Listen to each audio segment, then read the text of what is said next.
En esta mañana, hermanitos, pues vamos a hablar para las mamitas. Este es un mensaje especialmente dedicado para ellas y me gusta porque dentro del mensaje también hay una enseñanza muy importante para los hombres también. Pero en esta ocasión pues me voy a enfocar en las mujeres, en aquellas mujeres que han tenido la bendición de ser madres, ¿verdad? Aquellas mujeres que han cargado esas responsabilidades sobre sus hombros y aquellas que son, dice por ahí una reflexión, las últimas en irse a acostar cada noche, ¿no?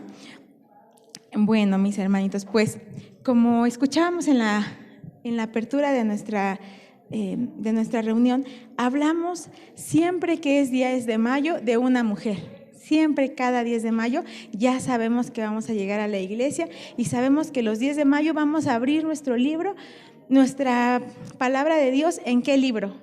En Proverbios, ¿qué? 31, ¿verdad? Siempre hemos oído hablar de la mujer virtuosa y ciertamente cada una de nosotras es una mujer virtuosa. A veces nos cuesta mucho trabajo reconocerlo, pero lo hermoso de ser hijas de Dios es que no importa si tú te la crees o no te la crees, si tú lo sabes o no lo sabes, eres mujer virtuosa. Sin embargo, hermanos, es tan halagante, es tan bonito cuando nuestros hijos nos dicen, nos recitan, a lo mejor a los que ya tienen hijos más grandes, y nos recitan el proverbio de número 31, o a veces el pastor habla a las mujeres de la mujer virtuosa, quizá nuestro esposo, y es muy bonito, y cada 10 de mayo decimos, sí soy, pero se acaba el 10 de mayo, llega por ahí del 12 de mayo y ya nos cuesta más trabajo decir que sí somos, ¿verdad? ¿Quién podría levantar su mano y decir, yo sobrepaso las piedras preciosas, yo tengo una gran estima, yo soy una mujer bienaventurada, mi esposo me llama dichosa, yo cuido las ganancias de mi esposo, etcétera? Se va volviendo más difícil acercarnos a esa mujer virtuosa, ¿verdad? Hay una mujer en la palabra de Dios que nos da una enseñanza muy hermosa también y por eso la escogí para este 10 de mayo. Sin embargo, si yo le pongo un adjetivo calificativo a esta mujer, en vez de ser llamada mujer virtuosa, creo que le podría yo llamar la mujer ansiosa. Y yo creo que a esa mujer, simplemente por el título, sí podríamos más de una decir, sí, esa sí se parece más a mí. A esa con ella me identifico más que con la mujer virtuosa. Bueno, hermanos, pues en la palabra de Dios vamos a ver la vida de esta mujer, que al igual que otros hombres, que al igual que otras mujeres, que nos permite conocer la Escritura, podemos ver que han tenido un corazón noble, un corazón obediente como Moisés, a lo mejor que como Abraham han tenido una fe inquebrantable, o que quizás han tenido mucha inteligencia para gobernar, como José o Salomón. Quizá pensamos en David, que era un hombre conforme al corazón de Dios. Y ahora pensando en mujeres, hermanos, podemos pensar a lo mejor en Débora, en aquella mujer Rahab, en María, en muchas mujeres, en Sara, en Ruth, que hicieron cosas maravillosas y que por esa razón el Señor las dignificó y les permitió ser parte del libro más importante para la historia de la palabra de Dios. Sin embargo, hombres y mujeres que acabo de mencionar tienen todos un denominador común y el denominador común es que todos fallaron en algún momento. Y entonces, hermanos, eso te lo digo, ¿por qué? No para que digamos, ay, qué bueno, entonces puedo fallar en cada momento.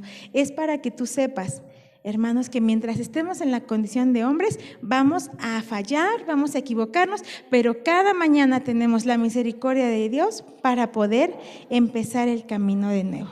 Bueno, mis hermanos, pues de esta mujer de la que vamos a hablar, vamos a aprender una verdad fundamental que como hijas de Dios debemos de añorar y es el qué debe de hacer una madre. En esta historia la vamos a encontrar en el primer libro de Samuel. Vamos si me acompañan a sus Biblias, en el primer libro de Samuel, en el capítulo 1. Bueno, déjame te adelanto que de esta mujer no se da una historia muy extensa. Ella simplemente aparece en el capítulo 1 y quizás en el capítulo 2 vemos su cántico. Esta mujer se llama Ana. Y al igual, hermanos, que en todas las historias de la palabra de Dios, hay una enseñanza reservada. Es un tesoro guardado para los que meditan en la palabra de Dios. Si tú tomas la palabra de Dios y la abres en donde caiga como si fuera una ruleta y empiezas a leer, generalmente nos pasa que no entendemos nada. Pero hay un tesoro escondido para cada mujer y cada hombre que abre la palabra de Dios y que se decide a meditar en la palabra. Si tú tienes una actitud que dice, Señor, yo quiero escucharte, háblame, entonces el Señor siempre te va a dar la misma respuesta. Dirige tus pasos, dirige tu mirada hacia la Biblia. Y ahí, cuando leemos con detenimiento, encontramos ese tesoro, ¿verdad?, que tiene el Señor para nosotros. Lo que quiero decir con esta idea, hermanos, es que cuando nosotros meditamos en una porción de la Escritura, empezamos a ser ministrados por el Espíritu Santo, que nos habla, que nos bendice, que nos instruye, nos enseña, nos redarguye. Vamos a ver qué nos va a enseñar el Señor a través de esta mujer. Su nombre es Ana y vamos a leer su historia en todo el capítulo 1 del primer libro de Samuel. Si me acompañan ahí, vamos a empezar a leer. Dice así: hubo un varón de Ramataim, de Sofim, del monte de Efraín, que se llamaba Elcana, hijo de Jeroam, hijo de Eliú, hijo de Tohu, hijo de Suf, efrateo. Y tenía él 2 mujeres. El nombre de una era Ana y el nombre de la otra Penina. Y Penina tenía hijos, mas Ana no los tenía. Y todos los años aquel varón subía de su ciudad para adorar y para ofrecer sacrificios a Jehová de los ejércitos en Silo, donde estaban 2 hijos de Eli, Ofni y Fines, sacerdotes de Jehová. Y cuando llegaba el día que Elcana ofrecía sacrificio, daba a Penina su mujer, a todos sus hijos y a todas sus hijas, a cada uno su parte. Pero a Ana daba una parte escogida, porque amaba a Ana, aunque Jehová no le había concedido tener hijos. Y su rival la irritaba, enojándola y entristeciéndola, porque Jehová no le había concedido tener hijos. Así hacía cada año cuando subía a la casa de Jehová. Le irritaba así, por lo cual Ana lloraba y no comía. Y Elcana, su marido, le dijo: Ana, ¿por qué lloras? ¿Por qué no comes? ¿Y por qué está afligido tu corazón? ¿No te soy yo mejor que 10 hijos? Y se levantó Ana, después que hubo comido y bebido en Silo, y mientras el sacerdote estaba sentado en una silla junto a un pilar del templo de Jehová, ella, con amargura de alma, oró a Jehová, y lloró abundantemente, e hizo voto diciendo: Jehová de los ejércitos, si te dignares mirar a la aflicción de tu sierva, y te acordares de mí, y no te olvidares de tu sierva, sino que dieres a tu sierva un hijo varón, yo lo dedicaré a Jehová todos los días de su vida, y no pasará navaja sobre su cabeza. Mientras ella oraba largamente delante de Jehová, Elí,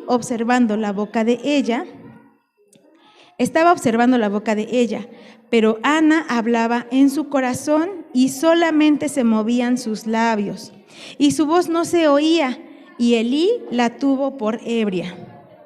Entonces le dijo Elí: ¿hasta cuándo estarás ebria? Digiere tu vino.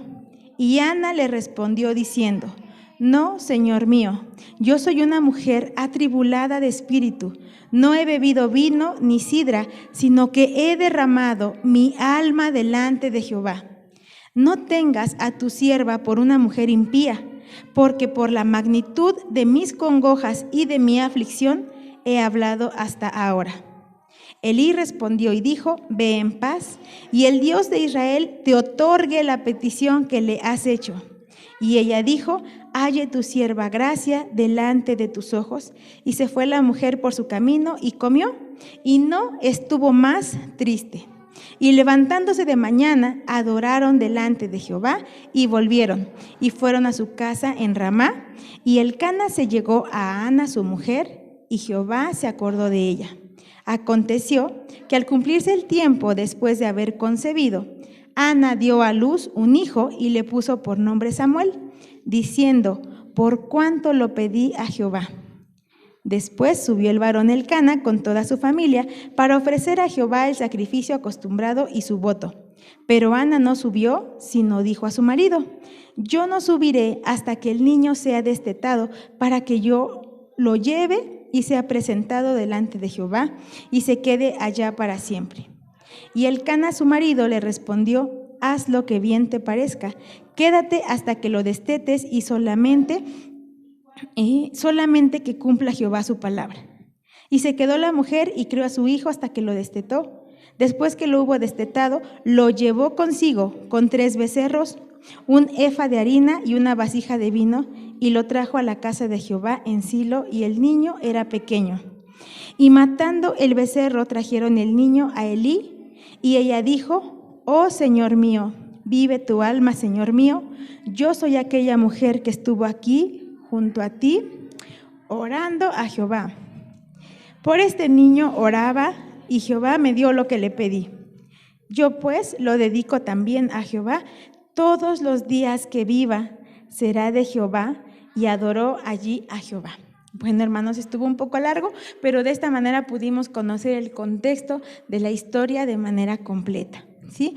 Vamos a empezar entonces con retomar cuáles eran las condiciones en la vida de Ana. El nombre de Ana, hermanos, significa pacífica, comprensiva, generosa, benéfica y sobre todo es llena de gracia. Y gracia es justamente una de las coronas que alcanzó Ana, porque nos muestra un ejemplo de una madre piadosa.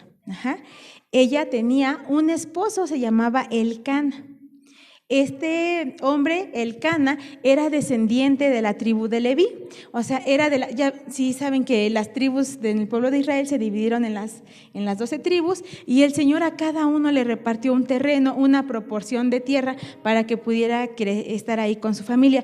Pero recuerden, hermanos, que los levitas no tenían una porción específica para ellos. Entonces, hermanos, ahí vamos entendiendo un poquito. Ana amaba a su esposo, lo quería mucho, el esposo lo quería a ella, pero como eran descendientes de la tribu de Leví, no tenían casa propia. Ya se parece más a nosotros, ¿verdad?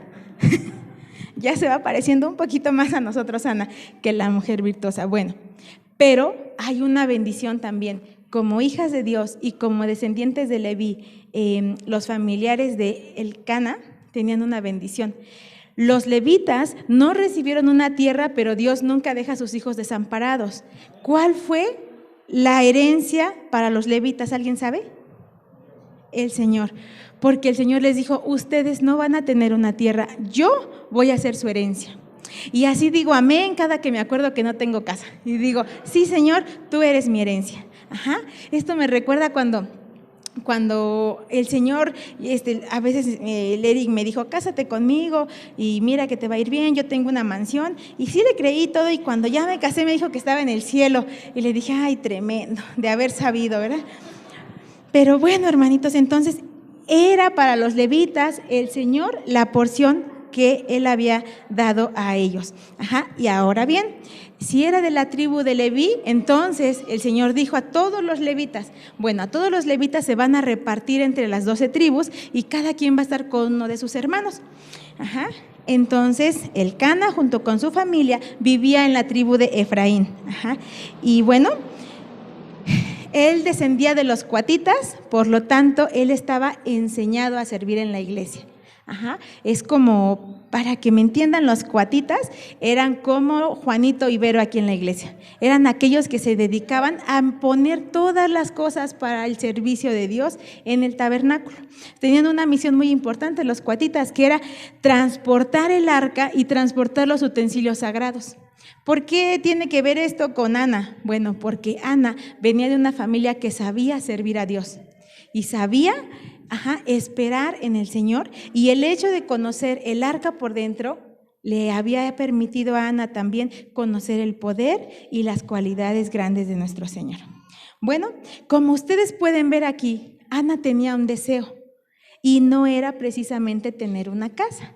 Ana no atormentaba a su esposo diciendo, si tan solo me compraras un terrenito, si tan solo me dieras una casa, esposo, si tan solo me sacaras de la casa de tus padres. No vemos a Ana diciendo esto, y esto puede ser, es muy bonito porque vemos que Ana tenía un sueño más importante que iba más allá de lo que puede consumirse por las polillas o que puede quedarse en esta tierra, ¿verdad? El sueño de Ana era tener un hijo. ¿Y sabes por qué? Porque en esta época en la que está viviendo Ana, tener un hijo era algo muy importante. Era tan importante para las mujeres tener hijos, porque solamente de esa manera la sociedad les daba un valor. Si ellas no tenían un hijo, entonces se les consideraba como inservibles, mujeres secas, sin fruto, etc. Esto nunca lo dijo el Señor. El Señor, vemos en la palabra de Dios que dice que es su voluntad que algunas mujeres no se casen, que algunos hombres no se casen. Entonces, esto fue más del entorno que estaba alrededor que hacían que tuviera Ana esa carga tan fuerte encima de ella. Ella quería ser dignificada y quería ser llamada bienaventurada, tener una bendición, y es la de tener hijos. Yo no sé cuántas hermanas aquí hayan vivido esta historia, pero yo sé que somos más de una las que de pronto pensamos y sabíamos que no podíamos tener hijos. No sé cuántas hay aquí, pero sé que hay más de una, que somos más de una, y porque una soy yo. Pero sé que hay más de una, y cuando nosotros vivimos esta situación, hermanos, podemos entender la aflicción que tenía Ana. Pero bueno, en ese entonces era más difícil, porque hoy en día pues ya la sociedad ha ido cambiando, ya no te ponen esas cargas. Ahora ya hay otras maneras en las que como mujeres podemos salir adelante, alcanzar éxito, ser dignificadas. Ya no tenemos esas cargas tan fuertes como lo había en esa época. Pero bueno, hermanas, vamos a seguir conociendo más de la vida de Ana. Resulta que Ana dormía con el enemigo y no era el Cana. Estaba en la misma casa donde vivía, la Biblia la llama así, su rival. Y esta mujer se llamaba Penina. Penina se encargaba todos los días de mostrarle la bendición tan grande que era el que ella sí pudo haber tenido hijos. ¿Okay? Dice que Penina de día y de noche la atormentaba, la criticaba, la señalaba y ponía el dedo en la llaga que dolía tanto a Ana. Ella se la pasaba despreciando la condición de Ana en todo tiempo. Entonces, sí sabemos, el pastor nos ha explicado que nuestra casa tiene que ser un refugio. Un refugio de paz, de amor, un refugio de bondad, pero Ana no tenía un refugio. En su casa, cuando ella quería cerrar las puertas y olvidarse de todos, ahí estaba Ana, mostrándole a su bebé, a sus hijos más grandes, haciendo comentarios. Creo que todos hemos tenido una Penina cerca en algún momento de nuestra vida. ¿Se acuerdan que les dije que Ana significaba pasiva, comprensiva, llena de gracia? Bueno, Penina, a lo mejor ella era así porque pues el nombre en la Biblia tiene mucho que ver con cómo eran, y ella simplemente significaba su nombre Coral. Entonces, hermanos, Ana me gusta porque Ana significa pacífica, mujer compasiva, benéfica, llena de gracia, mujer que busca la paz, y buscaba el significado de Penina y significa coral. ¿Qué es un coral frente a una mujer llena de gracia? Pues algo pasajero, ¿verdad? Algo pasajero. Penina se conformó con algo pasajero. Sí, había tenido hijos, pero si ella no los guiaba en el camino del Señor, esa familia iba a ser simplemente algo pasajero. Bueno, vamos a ver que en este relato observamos una familia que practicaba un tipo de matrimonio diferente al que estamos acostumbrados. Practicaban, ¿sí saben? La poligamia. En ese entonces era aceptado, hermanos. En nuestros días, si algún esposo practica la poligamia, pues no sería el Cana, sino el canalla, ¿verdad? Pero en ese entonces, hermanos, no era llamado el canalla, era el Cana, y no era mal visto, era aceptado que el Cana tuviera 1, 2, 3 o las mujeres que pudiera mantener. Era algo normal. Entonces imagínate el corazón de Ana, ni siquiera para irse a quejar con su mamá y decirle, es que el Cana me engañó con Penina. Pues no, porque le iban a decir, ¿no? Y luego, ¿qué pasa? Usted aguántese, ¿no? Bueno, entonces, hermanos, Ana, al igual que Sara, la esposa de Abraham, había perdido ya la esperanza de tener un hijo. Aquí vemos una similitud, ¿verdad? Con Sara. Las dos eran unas mujeres cuyos esposos las amaban mucho, pero no pudieron darle un bebé. Entonces, ¿qué pasó? Al igual que Sara, tuvieron que recurrir a acercar al marido a una segunda esposa. Y esa es la razón por la que Penina figura aquí, porque como Ana no pudo concebir un hijo para el Cana, no podían dejar perder el apellido del Cana o el clan de Elcana, así que le acercaron a Penina. Y pues aquí el más sacrificado fue el Cana, ¿verdad? Que tuvo que aplicarse ahí y tener 2 esposas. Bueno, pero al igual que con Sara, vamos a ver que ambas mujeres hicieron una oración. Sara y Ana hicieron una oración. Pidieron por un hijo y simplemente hasta ahí queda, ¿no? Te pido, Señor, un hijo. Bueno, Ana, a diferencia, dice, te lo voy a ofrecer. Pero ninguna de las dos se imaginó lo grande que iba a ser la respuesta del Señor, porque no tuvieron un hijo cualquiera. Ambas mujeres tuvieron hijos que son importantes para la palabra de Dios, así nos las presenta la Biblia. Bueno, hermanos, hay un versículo, si me ayuda Pau, en Efesios 3:20, y esto es lo que experimentaron Sara y Ana, y es lo mismo que cada uno de nosotros puede experimentar. Hombres, mujeres, mamás, solteras, casadas, divorciadas, todos por ser hijos de Dios podemos tomar esta promesa que dice así en Efesios 3:20. Y aquel, se refiere a nuestro Dios, que es poderoso para hacer todas, fíjate muy bien, dice todas las cosas mucho más abundantemente de lo que pedimos o entendemos según el poder que actúa en nosotros. Vemos a un Dios todopoderoso que hace las cosas mucho más grandes de lo que pedimos o imaginamos.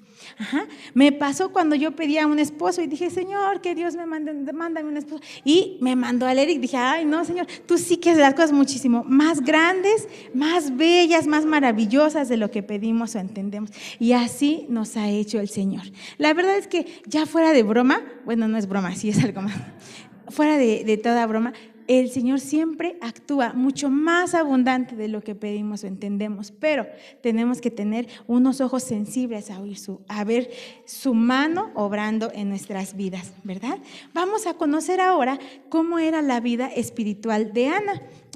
Si hemos leído un poquito más adelante de la Biblia, tenemos 2 libros de Samuel y vamos a recordar quién fue ese bebé que tuvo Ana. Qué de importante es ese bebé que tuvo Ana, porque dijimos en el versículo que Dios hace las cosas mucho más grandes de lo que pedimos o entendemos, y llévate de verdad este versículo y créelo, de lo que todas las cosas, lo que tú le pidas al Señor, Él puede hacer todas las cosas mucho más grandes.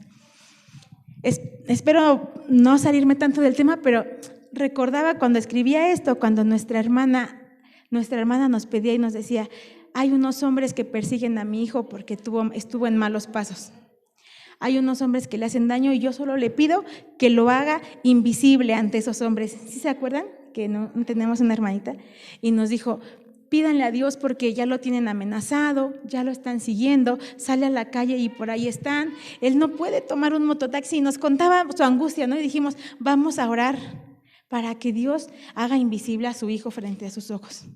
¿Y recuerdan qué pasó? Ahorita recordé eso, porque llegó un día la hermana y nos dijo, hermanos, no sé si decir que esto es una bendición o no, pero al menos mi hijo está libre de peligro. Se enfrentaron los maleantes que estaban persiguiendo a su hijo, y entre los 2 bandos que lo perseguían, pues Entre ellos se acabaron. Y dice la hermana, mi hijo es libre, ya no hay quien lo persiga. Entonces nosotros pedíamos que lo haga invisible, pero todavía el Señor hizo algo más, trajo justicia y libertad a esta hermana, ¿verdad? Bueno, vamos a ver sobre la vida espiritual de Ana. Ya vimos que hace las cosas mucho más grande el Señor de lo que pedimos o entendemos, y hay que recordar quién fue Samuel. Samuel es un niño que vemos en la palabra de Dios, muy dedicado al Padre, muy dedicado al servicio de Dios, pero él fue el último de los jueces. Y aparte de que fue el último de los jueces, fue creciendo en el tabernáculo y fue guiado por Elí para ser sacerdote. No solo eso, sino que él es la transición para pasar de los jueces a los reyes. Recuerden que fue Samuel el que fue en busca de David para poder ungirlo. Samuel fue el que escuchaba la voz de Dios y el que buscó al primer rey de Israel y el que ungió al rey David. Bueno, todo esto que pasó Samuel fue posible porque Ana dedicó su primogénito al Señor, al igual que María. Ahí vemos ahora otra similitud de Ana, ya no con Sara, ahora con María. Ellas dos, María, la madre de Jesús, y Ana, se consagraron a sus hijos para el servicio al Señor. Para ambas este precio fue muy alto porque ambas tuvieron que dar el paso de entregar a sus hijos sin dar vuelta atrás. Sin decir, es que ya lo vi, me encariñé con sus ojitos, es que nada, tuvieron que ser firmes en la promesa que habían hecho al Señor y los consagraron para Dios. Estas dos mujeres, a diferencia de Penina, no se conformaron solo con tener hijos, sino que trabajaron en el corazón de sus hijos para impactar en su eternidad y en la eternidad de los hombres, en el caso de María. ¿Ok? No se conformaron solo con lo que la vida terrenal podía ofrecer. Ana tenía una clara idea de quién era Dios. Ana reconocía sus atributos y respetaba el nombre de Jehová. Tanto lo respetaba que vemos en la palabra de Dios, en el libro de Samuel, que cada año atendía al llamado de ir a adorar al tabernáculo y ofrecer sacrificio. Yo creo que muchas de nosotras a veces hemos experimentado el sentirnos tristes, decaídas y decimos, hoy no quiero ir a la iglesia. Es que de verdad no, es que la vida se está poniendo muy complicada, me siento mal, no tengo ganas. Pero hermana, recuerda a Ana. Ana era señalada, no tenía hijos, era rechazada por toda la sociedad. Tenía a su enemiga ahí y ella cada año decía, es momento, dice la palabra aquí, como cada año, sin faltar, asistía al templo, al tabernáculo, para ofrecer sacrificios al Señor y nunca puso una excusa para no atender a ese llamado, ¿ok? Fíjate que en esta época, cuando Ana asistía al tabernáculo, había una excusa más que ella hubiera podido poner. Ana no puso excusas, tenía su mirada bien puesta en los ojos, en lo eterno, en el cielo, en Jehová, pero pudo haber puesto otra excusa. Voy a contarte, en ese momento estaba el sacerdote Elí, y el sacerdote Elí no era uno de los mejores sacerdotes, ahora sí que dijeran por ahí, no se caracterizaba por ser el más brillante de los que se dicen brillantes, no era el más brillante, pero aparte su problema de Elí era uno muy importante. Tenía dos hijos, ¿alguien se acuerda cómo se llamaban? ¿Cómo era? Ofni y Fines. Bueno, Ofni y Fines eran hijos del sacerdote Elí. Y como siempre pasa, decimos, a ver qué tal son los hijos del pastor, los hijos del sacerdote, etcétera. Pero ¿qué creen? Que Ofni y Fines son sacerdotes de los peores que tuvo la historia en el tiempo del pueblo de Israel. Son de los peores sacerdotes que pudo haber tenido el pueblo de Israel. ¿Saben qué pasaba? Aquí la Biblia nos lo puede mostrar en el libro, en el segundo capítulo de Samuel, desde el versículo 13 al 16, que no vamos a leer ahorita, pero ellos habían hecho una mafia sacerdotal al interior del tabernáculo. Se quedaban las ofrendas, las ocupaban para sí. Bueno, eso pasa a veces en algo. Aquí definitivamente, gracias al bendito Señor, no es nuestro caso, pero hemos visto alrededor, ¿verdad? Que eso pasa, pero hacían algo más terrible todavía. Se aprovechaban de su condición de sacerdotes para llamar a las jovencitas, a las doncellas, y pues abusaban de su autoridad como sacerdotes. Tomaban a las jovencitas y no solo eso, sino que invitaban también a aquellas mujeres que se dedicaban a ser felices y libres, sin nada, sin freno, y las invitaban, ¿a dónde creen? Al templo. Ana tenía excusa para no ir al templo, como había sido el caso de muchos alrededor.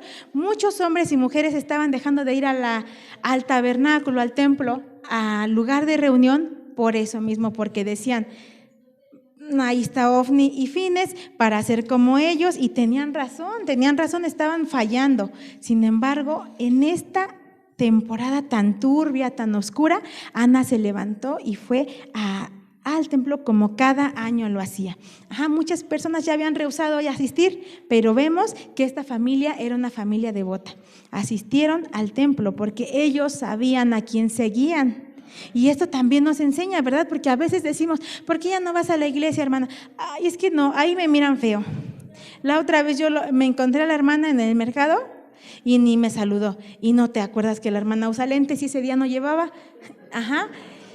O no sé, tantas cosas, ¿verdad? Yo creo que hay lugares en los que a veces decimos, es que ya no voy a la iglesia porque ni me saludan bien. Ahora que están con lo del COVID, ya ni me quieren saludar porque tienen miedo o tal cosa, ¿no? Y a veces tenemos excusas para dejar de ir. Si nos vamos a otra iglesia, pues qué bueno, ¿verdad? Pero hay muchos hermanos que simplemente dan la vuelta al Señor motivados por alguna actitud del hombre. Bueno, entonces ellos asistieron a ofrecer el sacrificio del Señor. Y podemos ver que esto de que ellos adoraban, de que ellos buscaban, de que asistían al templo, fue un aspecto central en la convivencia de ellos. Y esta adoración en este matrimonio que había hacia el Señor puede ser aquello que conserva la solidez del amor en medio de la adversidad. Ana fue un rayo de luz en una época turbia, en una época tenebrosa, en una época un poco complicada de entender, y vemos que también se convirtió en una madre paciente, devota, una mujer de fe, una mujer mansa, sumisa. No, vemos a una Ana angustiada, una Ana ansiosa, preocupada, pero no vemos a una mujer que estuviera amargada, gritando, enojada, con un corazón completamente de piedra. Al contrario, vemos a una mujer que tiene un corazón tan de carne que ese corazón lloró, se abrió y entregó toda su preocupación al Señor. Bueno, hermanas, esta Ana, como decíamos hace rato, tenía un esposo que amaba, pero que tenía que compartir. Entonces, hermanos, la vida de Ana pues era problemática y triste. Aunque Elcana la prefería a ella por ser la primera esposa, la prefería a ella, siempre hacía que esto generara más conflicto entre Penina y Ana. Bueno, luego vemos por ahí del versículo 8, en 1 Samuel 1:8, que Elcana era tierno con ella. Le dice, ¿por qué lloras? Anita casi le dice. Y luego bien tierno Elcana le dice, no te preocupes, que no soy yo mejor que 10 hijos que pudieras tener. Él bien romántico. Y yo digo, ay, Elcana, por favor. Ay, Elcana, estás viendo que esto es algo grave y tú que eres soy suficiente que más de 10 hijos. Pero bueno, pero vemos ahí un marido compasivo, un marido que ante el momento de crisis de su esposa da un momento y le dice, todo va a estar bien.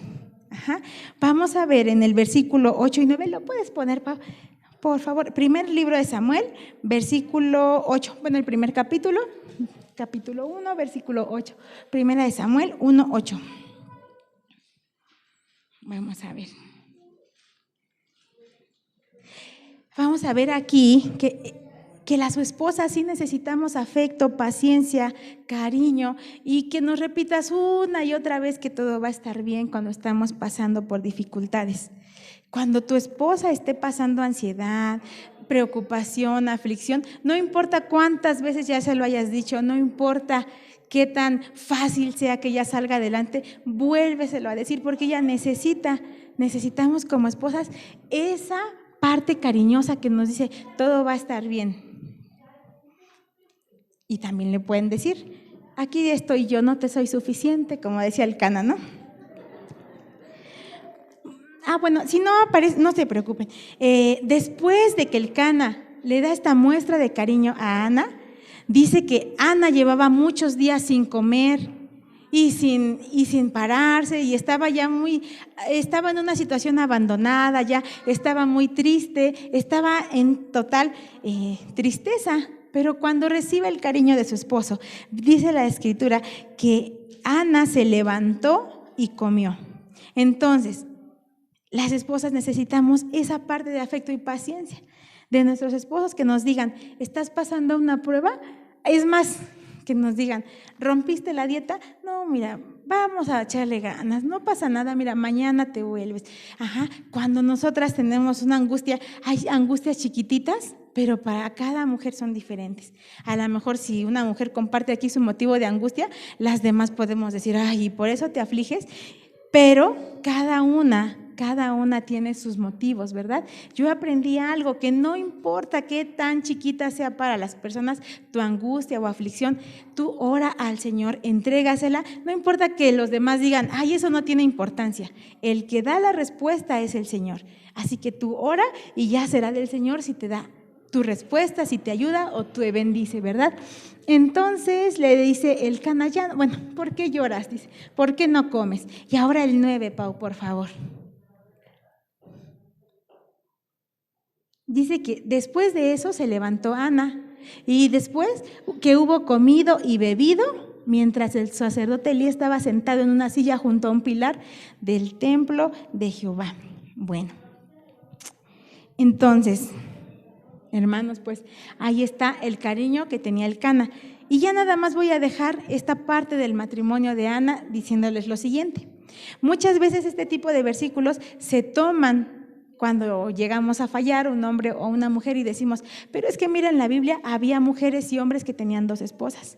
Quiere decir que nuestro corazón no se hizo para amar a una nada más, se hizo para amar a 2, porque la Biblia dice, mira, ahí está Abraham, ahí está el Cana, ahí está Jotal. Bueno, si tú te quedas con esa parte, no estás entendiendo bien el mensaje de la palabra de Dios. En todos estos ejemplos, Dios te muestra que hubo raíz de amargura en estas familias, ¿sí? No te lo está enseñando para que quieras tener tu penina al lado, sino te la está enseñando para que tú veas que siempre que hay 2 mujeres en una familia, aunque aquí era aceptado, va a haber amargura en el corazón de la que tú amas, porque Abraham amaba más a Sara.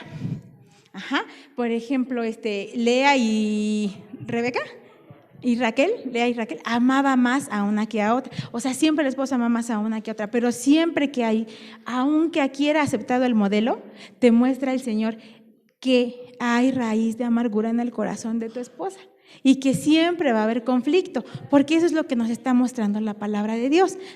Que sí, en ese momento estaba aceptada la poligamia, pero en esos matrimonios que había este tipo de práctica, siempre había amargura en el corazón de una de las mujeres, conflicto por algún interés o desprecio hacia una de ellas. Entonces, lo que nos está mostrando el Señor no es que podamos tener nuestro corazón partido en 2, sino que si tú no defines bien el amor a tu ayuda idónea, vas a generar una raíz de amargura, dolor, rivalidad, etcétera. ¿Sale? Bueno, entonces, hermanos, vamos a continuar. Sabemos que Ana quería tener a un bebé y a veces podemos pensar, esa Ana no se podía conformar y ya, pero su deseo no era un deseo egoísta, hermanos, no estaba siendo egoísta. Ella no quería tener un bebé para mostrárselo a Penina y decir, aquí tienes el trofeo, siempre sí pude tener un bebé. Ella nunca pidió. Cuando fue a derramar su corazón, no dijo, Señor, dame un hijo para poder restregárselo en la cara a Penina, dame un hijo para que no se pierda el apellido de mi esposo. No dijo eso. ¿Alguien recuerda qué dijo? Dame un hijo para que te sirva todos los días de su vida. Entonces ahí me doy cuenta que el corazón de Ana de verdad era pacífico, noble y entregado al Señor. Ella no quería un bebé solo por sentirse valiosa. Ella quería tener un bebé para criarlo, educarlo y encaminarlo hacia el amor y servicio al Señor. ¿Okay? Bueno, hermanos, y por eso esta mujer fue honrada. Hay mujeres que podemos encontrar en la palabra de Dios que fueron honradas y todas ellas también tienen un común denominador, que fueron de bendición en sus hogares y fueron fieles a Dios en medio de sus hogares. ¿Ok? Bueno, muy pocas son las mujeres que nos muestra la Biblia que fueron exaltadas por sus triunfos, por sus buenos negocios o por su astucia, sino que las mujeres que la Biblia nos muestra como exaltadas, como dignificadas, son aquellas que tocaron el corazón de su familia y que hicieron bien a su familia por tener fidelidad a Dios. Esto es bien contrario a lo que vemos hoy en nuestros días, ¿verdad? Cada vez se va desvalorizando más la maternidad. Y no quiere decir, hermanos, que una mujer valga cuando es madre, ¿no? Ya dijimos hace rato que el Señor ha tenido a bien que algunas esposas, algunas mujeres, algunos varones no tengan esposo o esposa, pero aquellas mujeres que han sido madres, ahora a veces hasta ya no somos dignificadas como en el tiempo de Abraham, ahora al contrario, ya somos rechazadas, o en el ámbito laboral dicen, ay, es que mira, tienes un bebé y te vas a encadenar, ya no vas a poder salir, ya no vas a poder hacer lo que tú quieres, se acabó tu independencia. Sí, todo lo que tú quieras decirme, pero yo no vivo mi vida bajo los parámetros de este mundo, sino bajo lo que la Biblia y la palabra de Dios me enseña. Y la palabra de Dios me enseña que disfrutar la maternidad es una bendición bien grande que el Señor permite tener a las mujeres, hermanas. Entonces, yo sé que es cansado, que es pesado, que cansa, que a veces la maternidad no es tan bonita como nos la muestran, que es una situación de retos, pero también es una situación llena de bendición. Ajá. Entonces vamos a retomar esa situación. Aquellas que son mamás y que son grandes, que ya tenemos hijitos, el Señor nos ha llamado a instruir a las jóvenes que no se han casado, a decirles, hija, el matrimonio es algo hermoso, o amiguitas, si estamos jóvenes, yo me siento joven, el matrimonio es algo bonito, el matrimonio es algo bello, y dejar de lado esos chistes que siempre van contra el matrimonio, contra el tener hijos, etcétera. Así hemos sido llamadas. Vamos, Paulita, si me ayudas, en 1 de Timoteo 5:10.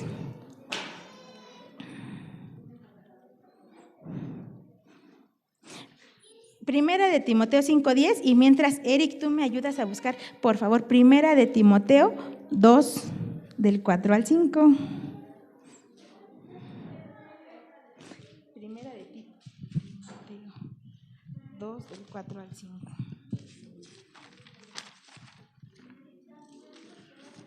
Tito, yo creo que es. Tito 2, del 4 al 5. Los demás, 1 de Timoteo 5:10. Dice, que tenga testimonio de sus buenas obras, si ha criado hijos, si ha practicado la hospitalidad, si ha lavado los pies de los santos, si ha socorrido a los afligidos y si ha practicado toda buena obra. Aquí está hablando de aquellas viudas que debían ser apoyadas por la iglesia o por los hermanos que estuvieran alrededor, y dice, bendigan a las viudas siempre y cuando hayan cumplido estas características. Y una de las características es que si ha criado hijos y practicado la hospitalidad. El Señor dignifica la labor de ser madre. Ajá, Eri, ¿me ayudas con Tito 2, 4 al 5? Esas mujeres mayores. Enseñen a las mujeres jóvenes a amar a sus maridos y a sus hijos, a ser prudentes, castas, cuidadosas de su casa, buenas, sujetas a sus maridos, para que la palabra de Dios no sea blasfemada. Bueno, ya vimos esto, entonces nos enseña que las grandes debemos de instruir a las más pequeñas.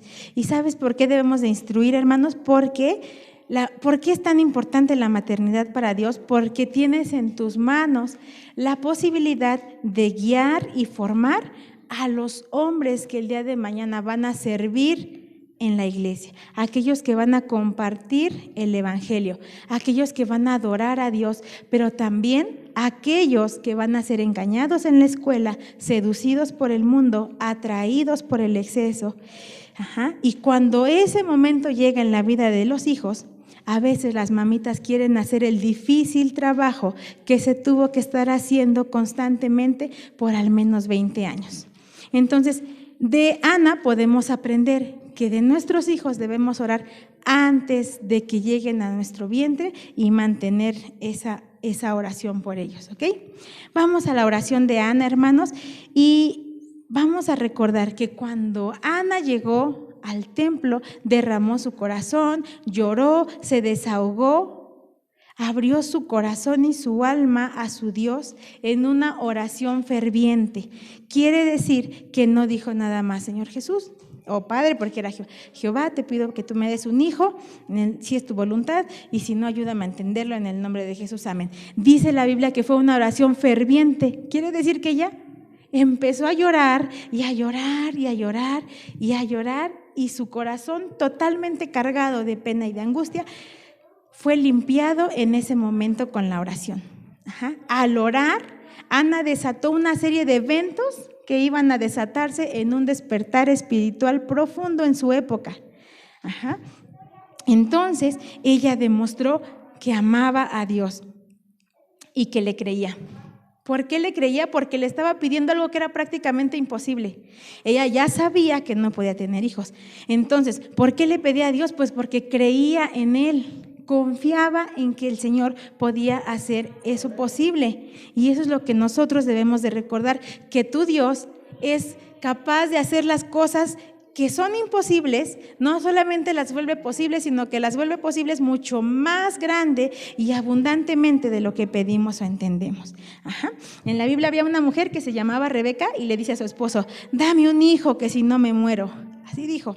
Pero Ana no dijo así como Rebeca. Ana dijo, Señor, dame un hijo para que pueda servirte en el temor y pueda servir en el temor al Señor. Bueno. Ya vimos que Ana no era quejumbrosa, estaba angustiada, pero no era quejumbrosa. Ana llevó su causa, su dolor, directamente a los pies del Señor. Ella no corrió con la comadre, con su mejor amiga, con la amiga del trabajo, o en el peor de los casos, con su mejor amigo, ¿no? Sino que ella llevó su petición, su carga y dolor a los pies del Señor. Entonces, el Señor obró.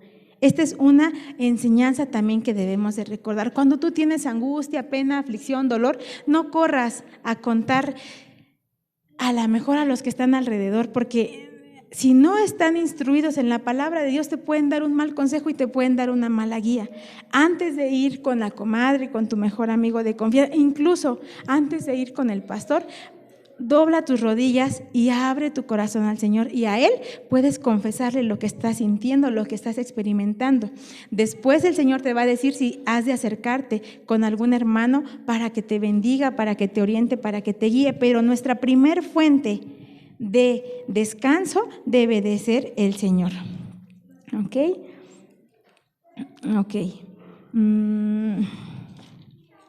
Bueno, después vemos que Ana hace una promesa y dice, Señor, si tú me das un hijo, yo te lo voy a entregar y no le voy a cortar el cabello, no voy a pasar navaja por su cabello. Es decir, estaba haciendo un voto que en ese entonces se conocía como un voto nazareo, y fue el mismo que al principio vivió Sansón. Bueno, y Jesús también, ¿verdad?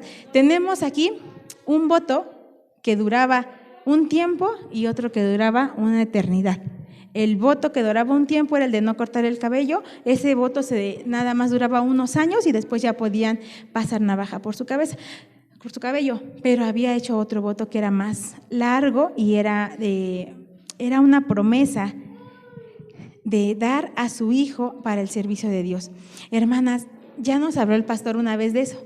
Sí, Ana hizo una promesa y no la tomó por una promesa ligera.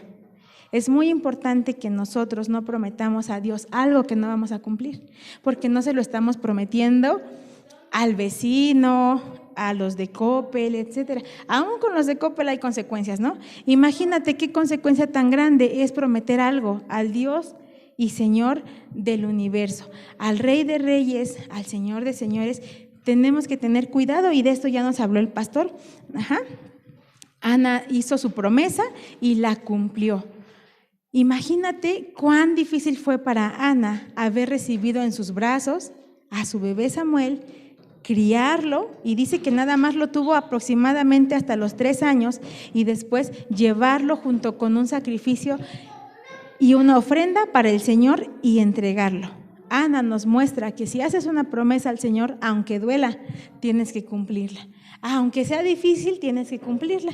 Y que una vez que la haces, ya no puedes decirle al Señor que te excuse, que te disculpe, que estabas confundida, sino que debemos de hacer nuestra promesa válida y hacer lo que le habíamos prometido al Señor. Bueno, ya casi vamos a terminar. Nada más vamos a ver. Cuando Ana ora en el templo, algo pasó ahí. Ahí estaba el que tenía que ser el varón de Dios, el hombre que ministraba, Elí. ¿Y qué pasó con Elí? Elí, si hubiera sido un sacerdote que estuviera bien metido en las cosas de Dios, se hubiera gozado y hubiera dicho, amén, uno de los hijos de Israel, una de las hijas de Israel vino aquí a entregar su corazón, vino aquí a doblegar su ser, vino aquí a llorar, a derramar una ofrenda de lágrimas al Señor, pero no hizo eso. ¿Por qué? Porque él dijo, ¿hasta cuándo se te va a pasar, vas a digerir el vino? Es decir, que le dijo, ¿hasta cuándo vas a dejar de estar borracha, no?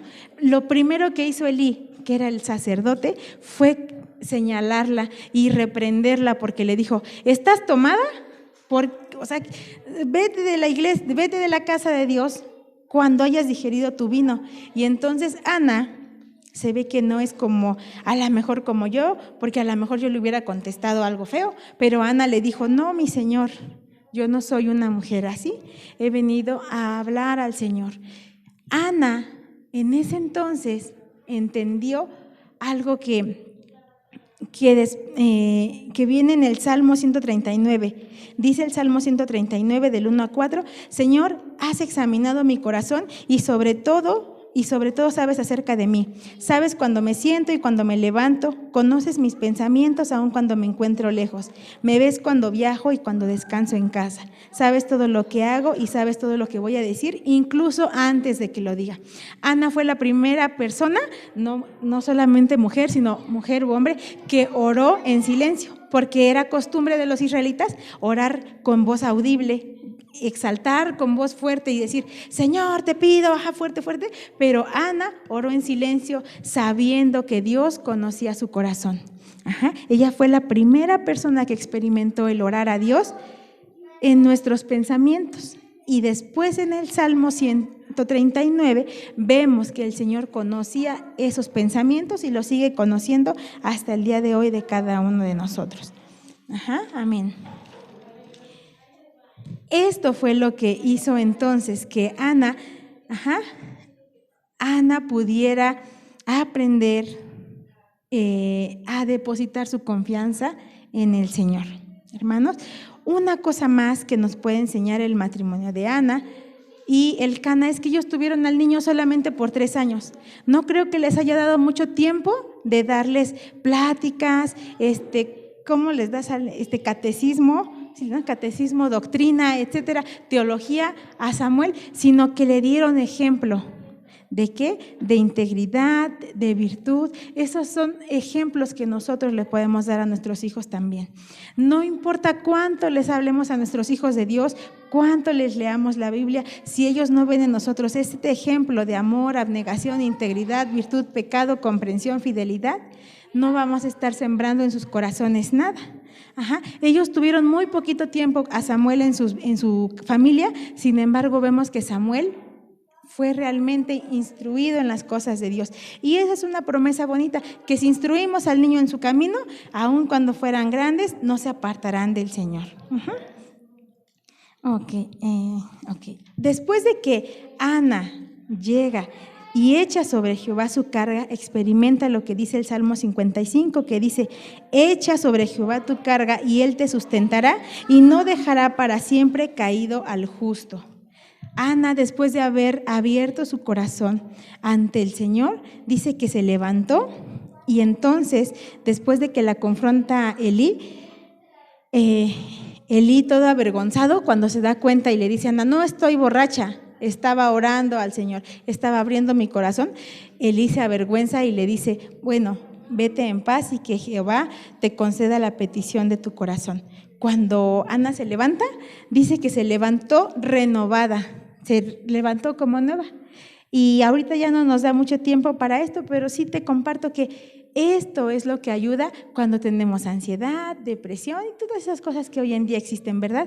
Ir a las plantas del Señor. Y así como te tomas tu medicina cada 8 horas, cada que te sientes ansiosa, vas con el Señor, abres tu corazón, lloras al Señor, abres y compartes lo que estás experimentando, y cuando te levantes te le vas a levantar un poquito mejor. Y si vuelves a caer al rato, vuelves a hacer lo mismo y te levantas y te sientes un poquito mejor. Y las veces que tengas que tomar tu medicina, vas a ir a las plantas del Señor y cada vez te vas a levantar un poquito mejor. Ajá. El Señor debe de ser nuestro primer refugio en la adversidad. ¿Ok?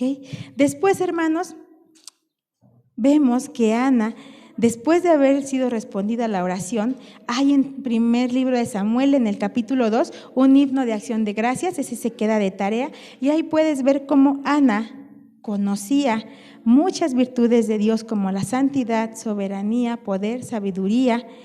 Reconocía que Dios era Salvador, Creador, Juez, Soberano, pero también reconocía la depravación de la naturaleza humana y la locura de la rebeldía ante el Señor.